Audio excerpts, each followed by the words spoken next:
راج اسے باہوں میں اٹھائے محل میں داخل ہوا تھا۔ وہ اپنے لوگوں کے چہرے پر پرنسس کو لے کر صاف گھبراہٹ اور خوف دیکھ سکتا تھا۔ بعض لوگ تو اسے بے ہوشی کے عالم میں دیکھ کر رونے بھی لگے تھے اور اس کی جانب لپکے۔ وہ وشا کو لیے ان کے بیچ آیا۔ گھبرانے کی بات نہیں ہے، آپ لوگ فکر مت کریں، پرنسس بالکل ٹھیک ہے اور محفوظ بھی۔ راج نے انہیں تسلی دی۔ انہیں کچھ سکون آیا۔ بہت سے بچے ہاتھوں میں پھولوں کے گلدستے لیے اپنی پرنسس کی طرف بڑھے تھے۔ راج کے اشارہ کرنے پر خدمتگار بچوں سے وہ پھول لیتے رہے۔ پرنسس کو آرام کی ضرورت ہے، میں پرنسس کو خوابگاہ میں چھوڑ کر آتا ہوں۔ راج اسے لیے خوابگاہ میں آیا، نرمی سے اسے بستر پر لٹایا۔ خدمتگاروں کو حکم دیا گیا کہ وہ عید کو بلایا جائے۔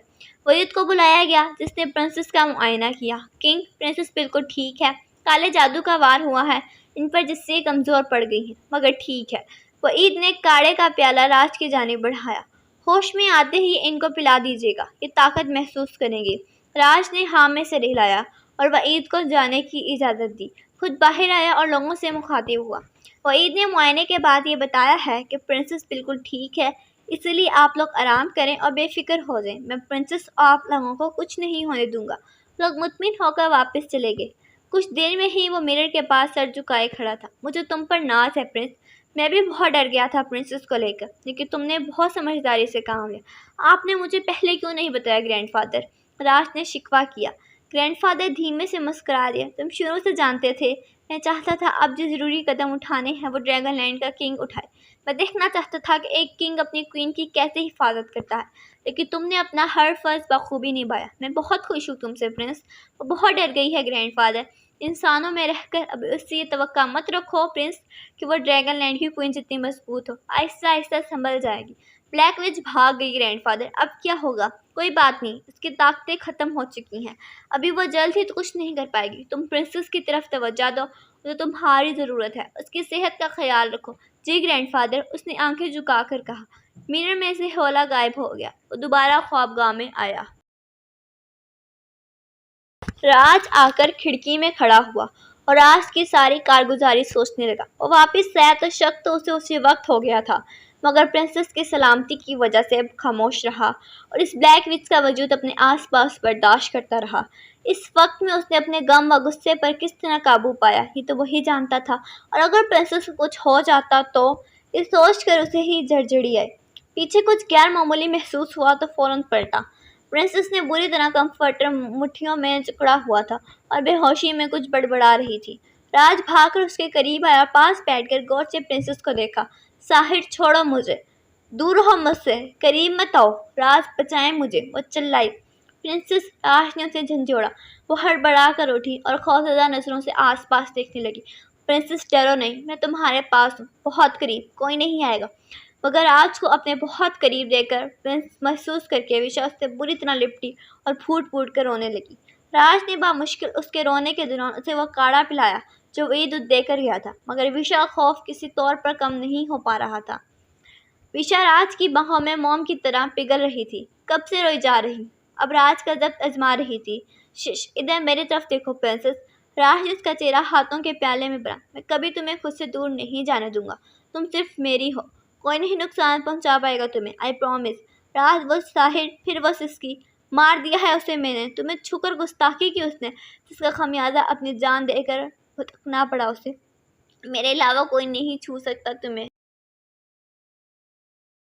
صبح دربار اور محل میں جشن کا سا سما تھا۔ وہ دونوں ہاتھ میں ہاتھ دیے تخت پر بیٹھے تھے۔ راج کے گولڈن کراؤن سے نکلنے والی روشنی پورے ڈریگن لینڈ میں پھیلی ہوئی تھی۔ خاص رسمیں ادا کی جا رہی تھی جشن کی۔ اس جشن میں ایک پراسرار سا بوڑھا ہاتھوں میں چھڑی لیے گھوم رہا تھا اور کوئین کو بڑے غور سے دیکھ رہا تھا، جو مسکرا مسکرا کر اپنے لوگوں سے پھولوں کے گلدستے اور تحائف وصول کر رہی تھی۔ کنگ راج بھی بیٹھا مسکرا رہا تھا۔ خاص سپہ سالار اور سپاہیوں کو حکم دے گیا تھا بلیک وچ کے ٹھکانے میں گھس کر حملے کی تیاری کا اور اپنے لوگوں کو آزادی دے کر اس کے کالے سائے سے ڈریگن لینڈ کو چھٹکارا دلانے کا۔ اتنے میں وہ بوڑھا وشا کے پاس آیا۔ آنکھوں میں عجیب سی چمک اور پراسراریت تھی، اس لیے وہ اپنی آنکھیں کسی سے ملانے میں پرہیز ہی برت رہا تھا۔ کیا بات ہے بابا، کچھ چاہیے؟ نہیں کوئین، کچھ نہیں چاہیے، مگر میری خواہش ہے کہ جلد تمہارے ہاں پرنسس پیدا ہو۔ یہ کہہ کر وہ پراسرار سا مسکراتا وہاں سے چلا گیا۔ وشا اس کی بات سے بلش کر گئی۔ راج نے دھیمی سی مسکراہٹ سے اسے دیکھا، پھر سنجیدہ سے بولا، ہمیں نکلنا ہوگا کوئین، اپنا خیال رکھنا، اور دھیمے سے اس کے ماتھے پر اب رکھ کر بولا، کوئین ہو تم اب، کوئی بھی نقصان نہیں پہنچا سکتا تمہیں، اپنا خیال رکھ سکتی ہو۔ راج دھیمے سے سمجھا کے روانہ ہوا۔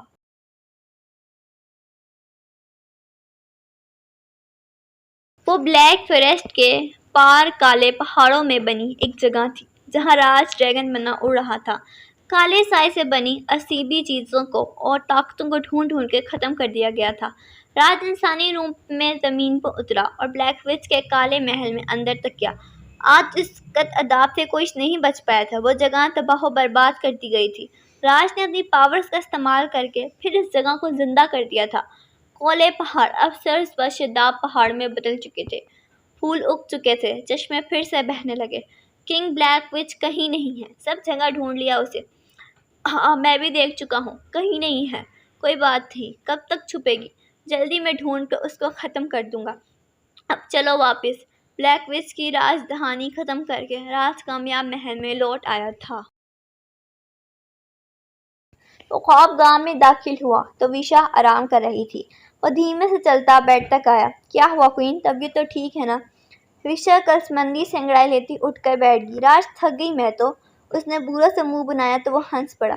تو حکم کریں کوئین کہ آپ کی تھکاوٹ کس طرح اتاری جائے، یہ غلام حاضر ہے۔ راج معنی خیز سا بولا اور اس کے گرد اپنے بازو حمائل کیے۔ راج منہ کھینچ کر بولی۔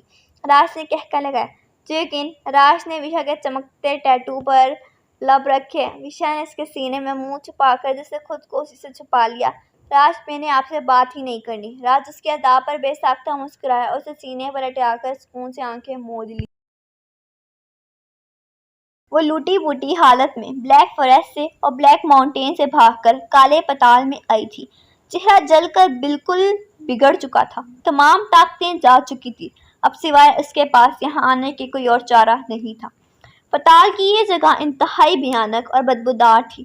جا بجا بھیانک اور عجیب الخلق کیڑے مکوڑے رینگ رہے تھے اور مختلف جانوروں جیسے انسانی کھوپڑیاں جا بجا بکھری ہوئی تھیں۔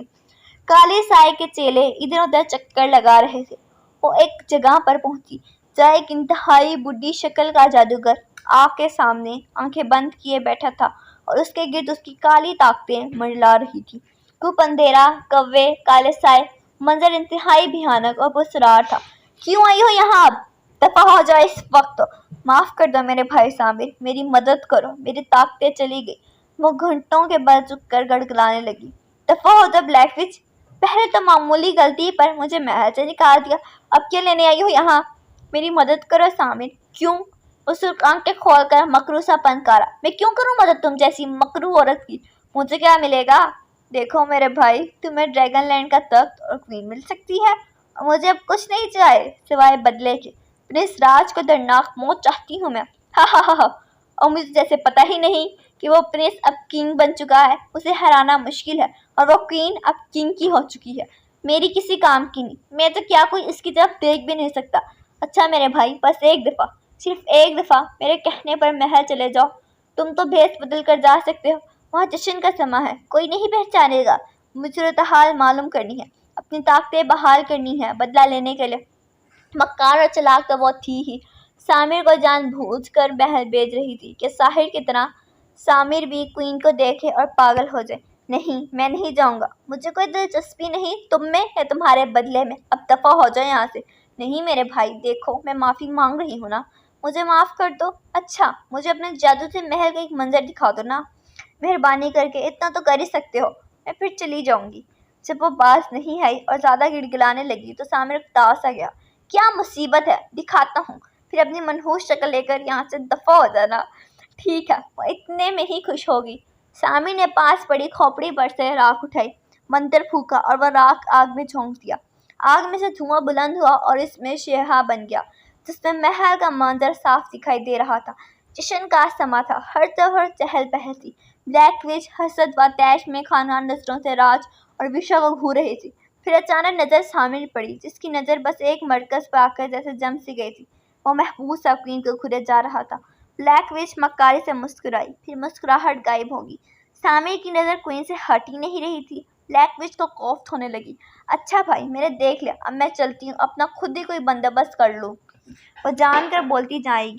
ٹھہرو بلیک وچ، یہیں ٹھہرو، میں محل ہو کر آتا ہوں، پھر آ کر طے کرتے ہیں کہ تمہارا بدلہ کیسا لینا ہے۔ سامر کہتا وہاں سے نکلا۔ پھر وہ بوڑھے کے بینس میں باہر آیا اور کوئین کو دیکھتا رہا۔ کاش تم میری ہوتی کوئین، مگر کوئی بات نہیں، میں اپنے جادو سے کون سا کبھی بوڑھا ہوں گا یا مروں گا۔ تمہارے ہاں پیدا ہونے والی پرنسس تو میری ہوگی، صرف اور صرف میری، ہمیشہ ہمیشہ کے لیے۔ کبھی وہ وشا کے پاس رہا تھا۔ جب وشا نے اس سے پوچھا تھا کہ اسے کیا چاہیے، تب اس نے کہا تھا کہ میری خواہش ہے کہ تمہارے ہاں پرنسس پیدا ہو، اور پھر وہ واپس چلا گیا جہاں بلیک وچ اس کا بے صبری سے انتظار۔ راج وشا کا ہاتھ تھامے ڈریگن لینڈ میں گھوم رہا تھا۔ وہ سب جگہ اپنے لوگوں میں گھوم پھر کر دیکھ چکے تھے، سب جوش اور مطمئن تھے، ان کی رایا خوشحال تھی۔ اب وہ دونوں اکیلے ایک وادی میں گھوم رہے تھے جب وشا نے پھر ہونسا ہو کر راج سے کہا، راج میں تھک گئی۔ اس نے آنکھیں پٹپٹائی۔ راج مسکرایا اور آگے بڑھ کر ذرا سا جھک کر اسے بازو میں اٹھا لیا۔ کتنی دور جانا ہے راج؟ جتنا میری پرنسس بولے۔ A dragon won't be tired۔ وشا کے انداز میں چیلنج تھا۔ You think so? There is a great misunderstanding, Queen۔ راج بھی اطمینان سے بولا۔ اب وہ اسے ایسی جگہ لایا تھا جہاں وہ دیو سویا ہوا تھا۔ وشا گھبرائی۔ راج یہاں کو لائے ہیں، مجھے ڈر لگتا ہے اس سے۔ It's okay, sweetheart، یہ اب ہمارا غلام ہے، وہی کرے گا جو ہم کہیں گے۔ راج نے اسے نیچے اتارا۔ اب دیکھو کمال کوئین، راج ہنسا۔ چلاؤ وش۔ What؟ راج یہ آپ کیا کہہ رہے ہیں؟ میں کیوں چلاؤں؟ کیونکہ اسے جگانا ہے میں نے، اور یہ صرف تمہارے چلانے کی آواز سے اٹھے گا۔ Really؟ میں نہیں مانتی، پہلے آپ چلائیں نا، اٹھو تو پھر میں چلاؤں گی۔ وشا پہلی کندھے جھٹک کر بولی۔ تو پھر کان بند کرو کوئین۔ راج شرارتی سے ہنسا۔ پھر ایک ڈریگن ڈھار گونجی تھی وادی میں۔ وشا کو لگا اس کے کان پھٹ جائیں گے۔ دونوں ہاتھ کانوں پر رکھ لیے، مگر وہ دیور ٹس سے مس نہ ہوا۔